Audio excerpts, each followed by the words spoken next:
राजानं आपले गड किल्ले सोडून रयतेसाठी जल भोगण्याची भूमिका घेतली, आग्र्यामध्ये कैद राहिले, ही संस्कृती राजांची निर्माण केली पाहिजे.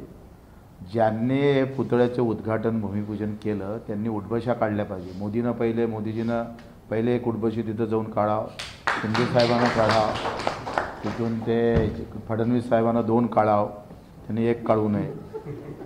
कारण त्यांचं भाजपमध्येच केंद्रातही भाजप आहे आणि खाली भाजप आहे. तर यांनी उठबशा काढायला काय हरकत आहे? आणि त्यांनी काढल्यानंतर आम्ही काढू नंतर मग, कारण आम्ही सोबत होतो म्हणून. माझा हेतू हा प्रामाणिक होता, किंबहुना बच्चूभाऊंचा जो हेतू तोच आहे की 4 डिसेंबरला राजकोटला शिवाजी महाराजांच्या पुतळ्याचं अनावरण झालं.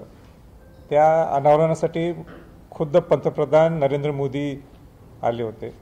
मी 12 डिसेंबरला पत्र लिहिलं नरेंद्र मोदीजींना की जो पुतळा तिथं बसवला आहे तो अप टू द मार्क नाही आहे, त्याच्यात अनेक त्रुटी आहेत.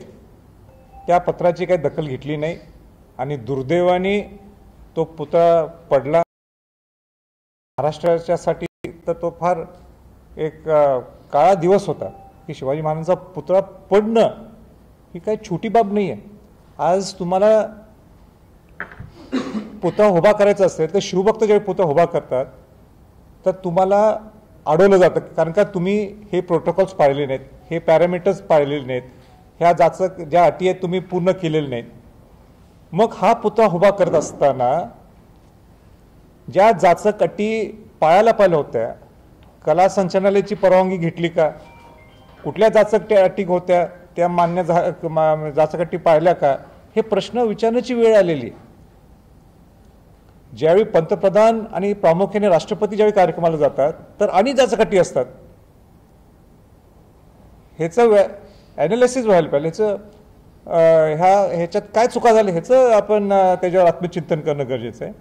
आणि सरकारने, कारण का कोण सरकारमध्ये बसले महत्त्वाचं नाही, पण सरकारने काय आरोप प्रत्यारोप होत असतील तो आमचा विषय नाही, पण सरकारने काय करायला पाहिजे की ज्या काही चुका झाल्या असतील त्याच्यावर दुरुस्त करणे, नवीन तुम्ही पुतळा कसा किंवा स्मारक कसं चांगलं उभा करता येईल ह्याच्याकडे तुम्ही काय करणार आहे, आणि जे काही कोण दोषी असतात त्याच्यावर कारवाई करावी. पण अशा चुका ह्या महाराष्ट्राला परवडणार नाहीत हे मी या मताचं आहे. आणि म्हणून घाई गडबडीने तुम्ही तो पुतळ्याचं मागच्या वेळी लोकसभेच्या अगोदर उद्घाटन केलं आणि म्हणून ह्याचे काय जे परिणाम भोगावे लागले ते आपल्याला सगळ्यांना भोगावे लागले. हे काही कोणाचं एकट्याचं नुकसान नाही, आमच्या सर्वांचं नुकसान आहे, महाराष्ट्राचं नुकसान आहे. आणि म्हणून परत काही घाई गडबडीने येणाऱ्या विधानसभेच्या अगोदर काय ती काम सुरू करायचं आणि काय ती टेंडर पास करायचे असं होऊ नये. उलटं आणि ते स्मारक फुल प्रूफ शिवाजी महाराजांचा पुतळा साजेल तसा कसा करता येईल, कारण का शेवटी मालवणला ज्यावेळी पुतळा होतो, कारण का शिवाजी महाराज सुद्धा हे नौदलचे जनक आहेत आणि अशा ठिकाणी पुतळा तुम्ही बसवताय राजकोटला, मालवण सिंधुदुर्ग किल्ल्याच्या जे जवळपास आहे. तर असं चालणारच नाही. म्हणजे एकदा चूक, एवढी मोठी चूक झालेली आहे, ही न भरणारी चूक आहे, परत होऊ नये याची खबरदारी सरकारने घ्यायला पाहिजे.